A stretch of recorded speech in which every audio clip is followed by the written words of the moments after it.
بسم الله الرحمن الرحيم فاسألوا أهل الذكر إن كنتم لا تعلمون আসসালামু আলাইকুম রহমতুল্লাহি ওয়া বারাকাতুহু আলহামদুলিল্লাহ ওয়াহদাহু ওয়াসসালাতু ওয়াসসালামু আলা মান লা নাবিয়্যা বা'দা। আমাদের এক দিনী ভাই প্রশ্ন করেছেন আহলে কিতাবের নারীদেরকে বিয়ে করা বিষয়ে। তো এদেরকে বিয়ে করার কথা যে বৈধ রাখা হয়েছে ইসলামে, তো এই বিয়ে কি তাদেরকে কলমা পড়িয়ে বিয়ে করা যাবে নাকি কলমা ছাড়াই বিয়ে করা যাবে তাদেরকে? আবার তারা যদি নামাজ না পড়ে, রোজা না রাখে, তো নামাজ না পড়লে তো অধিকাংশ ওলামা দিন এটা কাফের, তো কেমনে কি করতে হবে এই জাতীয় নারীকে বিয়ে করে, বা এদেরকে বিয়ে করাটা কতটুকু শরিয়া সম্মত? জি ভাই, আপনার প্রশ্নটা আমরা মোটামুটি জানতে পারলাম, শুনলাম। এর জবাব হলো যে আহলে কিতাবের নারীদেরকে বিয়ে করার কথা মহান রব্বুল আলামিন নিজেই ঘোষণা করেছেন। আর আহলে কিতাব বলতে ইহুদ খ্রিস্টান, তো এদের নারীদেরকে আল্লাহ বিয়ে করা বৈধ করে দিয়েছেন, সুতরাং এদেরকে বিয়ে করা জায়েজ রয়েছে।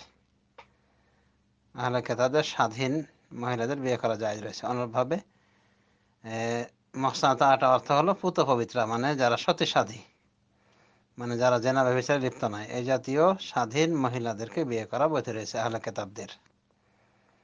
তাদের এই জাতীয় নারীদেরকে বিয়ে করা বৈধ রয়েছে, কলমা না পাঠ করলেও বিয়ে করা বৈধ। আল্লাহ নিজেই বলে দিয়েছেন। কি বলছেন আল্লাহ? ওয়াল মুহসানাতু মিনাল্লাযীনা উতুল কিতাবা মিন ক্বাবলিকুম, আর তোমাদের জন্য হালাল করা হয়েছে মুহসানাত মহিলাদেরকে, অর্থাৎ সতীসাধী মহিলাদেরকে, আহলে কিতাবদের, ওই সমস্ত লোকদের মহিলাদেরকে বিবাহ করা হালাল করা হয়েছে সতীসাধী দেখে, যাদেরকে কেতাব দেওয়া হয়েছে তোমাদের পূর্বে, অর্থাৎ এখন নাসার উদ্দেশ্য। দেখুন সূরা আল মায়েদার 5 নম্বর আয়াত। তো আল্লাহ এখানে বৈধ রেখেছেন আহলে কিতাবদের নারীদেরকে বিবাহ করা। এখানে কলমার শর্ত নাই। কলমার শর্তে তো সবাইকে বিয়ে করা যায়, সে ইহুদি হোক, খ্রিস্টান হোক, বৌদ্ধ, হিন্দু, যেই হোক না কেন, কলমা পাঠ করে মুসলিম করে বিয়ে করাতে তো আর তার পূর্বের কিছু থাকলো না, সে তো মুসলিম, কাজেই বিয়ে করাতে সন্দেহ নাই।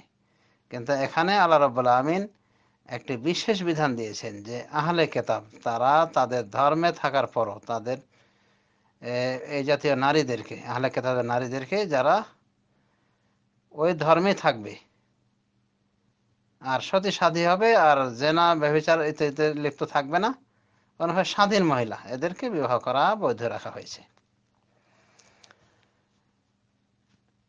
ইবনু জারির, ইবনুল মুনজির, ইবনে আবি হাতেম, অনুভাবে নাহাস তার নাসিখ মানসুখ কিতাবের ভিতরে, অনুভাবে বাইহাকি তার সুনানের ভিতরে ইবনে আব্বাস থেকে একটি আসার এনেছেন যে তিনি আল্লাহর এই কথাই ব্যাখ্যা করেছেন, আল্লাহর এই বাণীর ব্যাখ্যা করেছেন। বাণীটি কি? ওয়ালা তানকিহুল মুশরিকাত হাত্তা ইউমিন্না, আর তোমরা মুশরিকা মহিলাদেরকে বিয়ে করো না যতক্ষণ পর্যন্ত তারা ঈমান না আনে। ইবনে আব্বাস এই আয়াতের ব্যাখ্যায় বলছেন, ইস্তাসনাল্লাহু মিন যালিকা নিসা আহলিল কিতাব, আল্লাহ রাব্বুল আমিন এই বিধান থেকে আহলে কিতাবদের মহিলাদেরকে স্বতন্ত্র করেছেন, মানে এদেরকে আলাদা করে দিয়েছেন, মানে এদের বিধানটা ভিন্ন করেছেন, মানে এরা মুশরিক হলো, এদেরকে বিয়ে করা বৈধ দিয়েছেন, আল্লাহ বিয়ে করা বৈধতা দিয়েছেন। ফাকাল, এবং তিনি বলেছেন ওয়াল মুহসানাতু মিনাল্লাযীনা উতুল কিতাব, আর তোমার জন্য হালাল করা হয়েছে ওই সমস্ত ব্যক্তিদের, মুহসানাত নারী অর্থাৎ সতীসাধী নারী বা স্বাধীন নারীদেরকে, যাদেরকে কিতাব দেওয়া হয়েছিল।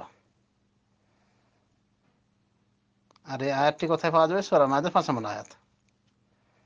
তাহলে দেখা আছে যে মুশরিক নারীদেরকে, বিধর্মী নারীদেরকে বিয়ে করা চলবে না, কিন্তু ইহুদি খ্রিস্টানদের ইহুদি খ্রিস্টানদের যারা নারী, তাদের মেয়েদের বিয়ে করা যাবে, যদিও তারাও মুশরিক। কারণ তারা মুশরিক এজন্য যে তারা আল্লাহ রাব্বুল আলামিনের জন্য ধার্য করেছে সন্তান, তাদের বিশ্বাস যে ঈসা আলাইহিস সালাম আল্লাহর সন্তান, আল্লাহর ছেলে, ঈসার মা আল্লাহর স্ত্রী, নাউযুবিল্লাহি মিন যালিক। তাহলে তারা মুশরিক হতে বাকি থাকলো?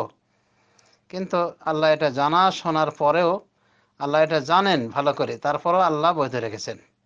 ওয়াল মুহসানাতু মিনাল্লাযিনা উতুল কিতাব মিন ক্বাবলিকুম, আর তাই তো বলেছেন তোমাদের জন্য হালাল করা হয়েছে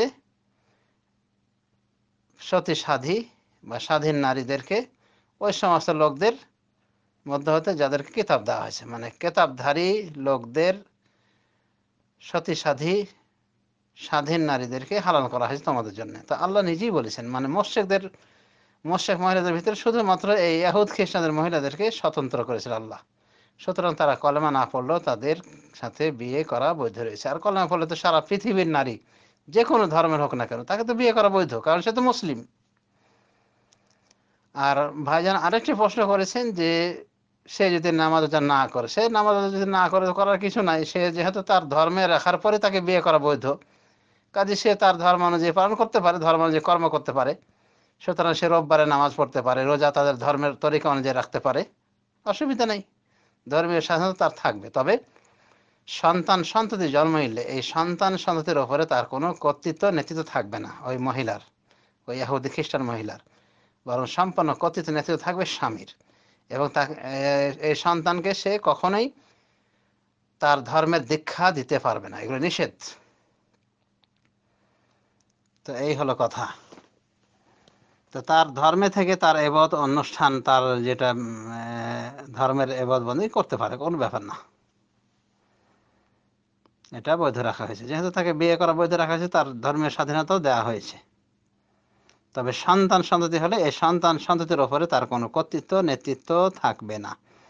আরেকটি বিষয় আমাদের মনে রাখতে হবে, যেখানে আল্লাহ বলেন হালাল করেছেন মাত্র, এর অর্থ এনে যে ওই বিধর্মীদের অর্থাৎ ইহুদি খ্রিস্টানদের নারীদেরকে আমাদের বিয়ে করতে হবে, বিয়ে করা ফরজ মোস্তাহাব এমন কিছু না। এটা যায়, যদি কেউ করতে চায় করতে পারবে। আর এর ভিতরে একটা হেকমত রয়েছে যে নারীরা অনেক সময় দুর্বল হয়ে থাকে, নারীরা অনেক সময় স্বামীর আদর যত্ন পেয়ে স্বামীর ধর্মকে গ্রহণ করে ফেলে। তো এই জন্যই ওদের নারীদেরকে বিয়ে করার বিধান রয়েছে, জায়েজ রয়েছে বিয়ে করা। আশা করি বিষয়টি বুঝতে পেরেছেন। আল্লাহ রাব্বুল আলামিন আমাদেরকে সারা বিষয়ে সঠিক বোঝা তৌফিক দান করুন। আমিন। সাল্লাল্লাহু আলা নবিয়্যিনা মুহাম্মদ।